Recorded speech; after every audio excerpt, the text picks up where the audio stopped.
Haleluya, puji Tuhan. Tuhan Yesus baik. Kembali bersama Yesus kuatku. Sebelum kita menjalani kehidupan kita hari ini, mari kita awali dengan kita mau merenungkan kebenaran firman Tuhan. Sebelumnya mari kita berdoa. Puji Tuhan. Segala pujian syukur kami naikkan kepadamu Tuhan Yesus yang baik. Terima kasih buat hari ini kami ada karena Tuhan, dan kami mau berjalan bersama dengan Tuhan. Sebelumnya kami mau merenungkan kebenaran firman-Mu. Roh Kudus tolong beri pengertian buat setiap kami, supaya kami mengerti firman Tuhan, dan Roh Kudus tolong kami untuk kami melakukannya. Segala pujiannya bagi Tuhan. Dalam nama Tuhan Yesus Kristus. Haleluya. Amin. Puji Tuhan. Renungan pagi hari ini berjudul Ada Kesempatan, Ada Harapan. Ada kesempatan, ada harapan, arti lain dari ada waktu atau peluang, ada keinginan supaya menjadi kenyataan. Terdapat dalam Ayub 14 ayat 7 dan 14. Ayub 14 ayat 7 dan 14. Demikian firman Tuhan. Karena bagi pohon masih ada harapan, apabila ditebang ia bertunas kembali dan tunasnya tidak berhenti tumbuh. Ayat 14. Kalau manusia mati, dapatkah ia hidup lagi? Maka aku akan menaruh harap selama hari-hari pergumulanku sampai tiba giliranku. Puji Tuhan. Haleluya. Bapak Ibu Saudara yang dikasihi Tuhan Yesus Kristus, selama masih ada kesempatan atau waktu, harapan itu ada. Karena firman Tuhan berkata dalam Amsal 23 ayat 18. Dikatakan, karena masa depan sungguh ada dan harapanmu tidak akan hilang.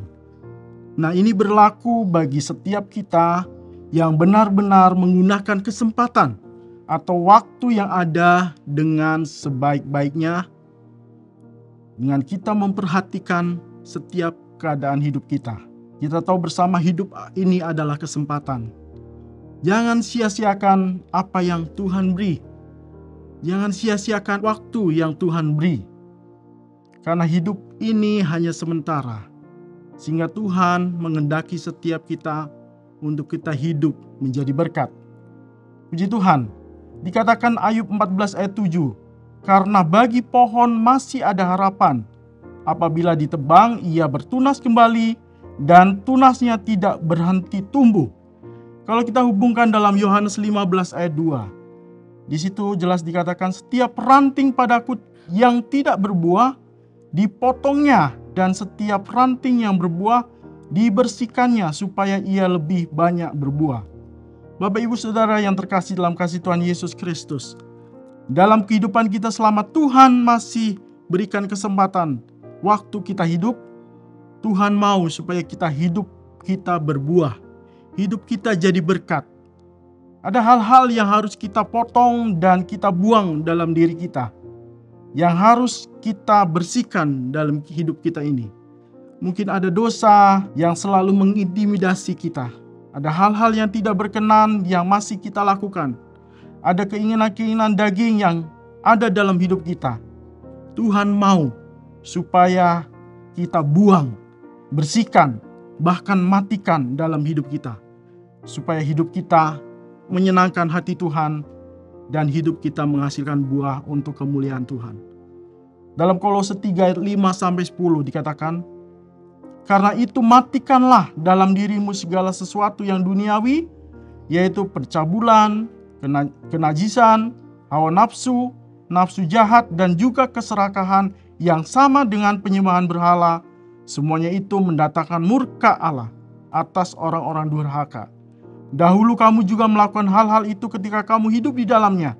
Tetapi sekarang buanglah semuanya ini, yaitu marah, geram, kejahatan, fitnah, dan kata-kata kotor yang keluar dari mulutmu.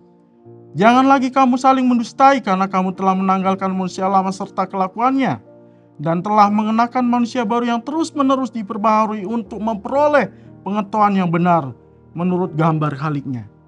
Ayat 12 dikatakan, karena itu sebagai orang-orang pilihan Allah yang dikuduskan dan dikasihinya, kenakanlah belas kasihan, kemurahan, kerendahan hati, kelemah lembutan, dan kesabaran.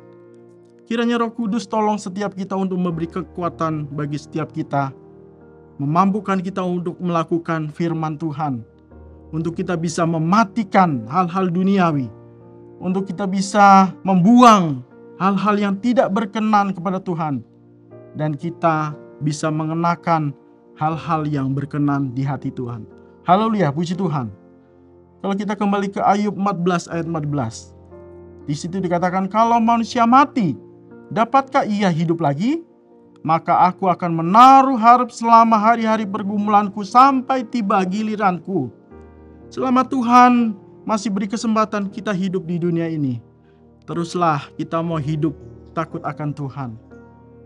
Teruslah kita mau hidup menyenangkan hati Tuhan, taat, setia, sampai mana waktu Tuhan menjemput kita.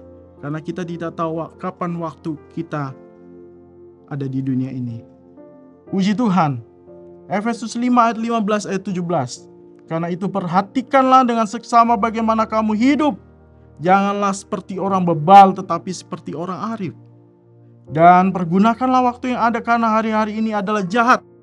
Sebab itu janganlah kamu bodoh, tetapi usahakanlah supaya kamu mengerti kehendak Tuhan.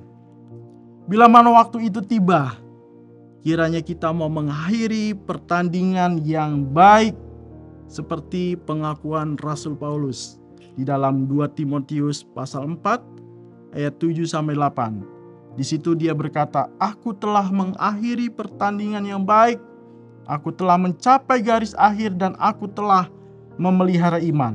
Sekarang telah tersedia bagiku mahkota kebenaran yang akan dikaruniakan padaku oleh Tuhan, Hakim yang adil pada harinya.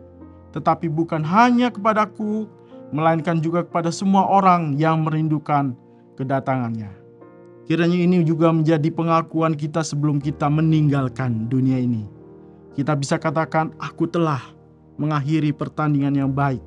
Aku telah mencapai garis akhir, dan aku telah memelihara iman. Dan yakin bahwa mahkota kebenaran itu menjadi milik bagian kita. Haleluya, puji Tuhan. Selagi ada kesempatan, masih ada harapan. Teruslah berharap kepada Tuhan. Selagi ada kesempatan, bertobatlah, kembalilah kepada Tuhan. Selagi ada kesempatan, tetaplah setia. Haleluya. Sekali Yesus, tetap Yesus. Tuhan Yesus memberkati. Puji Tuhan. Mari kita berdoa. Bapa Surgawi, dalam nama Tuhan Yesus Kristus, terima kasih buat kebenaran firman-Mu, mengingatkan untuk setiap kami selama kami masih hidup di dunia ini ya Tuhan. Biarlah Engkau tolong setiap kami untuk memampukan kami, untuk kami melakukan apa yang menjadi kehendak Tuhan, apa yang menjadi mau Tuhan bagi kehidupan kami, sehingga kami terus hidup menyenangkan hati Tuhan. Terpujilah nama-Mu ya Tuhan kekal selama-lamanya. Kami menyerahkan kehidupan kami sepanjang hari ini ke dalam kasih kemurahan Tuhan. Engkau yang terus ada memelihara kehidupan kami. Puji Tuhan, terima kasih Tuhan, di dalam nama Tuhan Yesus Kristus. Haleluya. Amin. Bersama Yesus, aku kuat.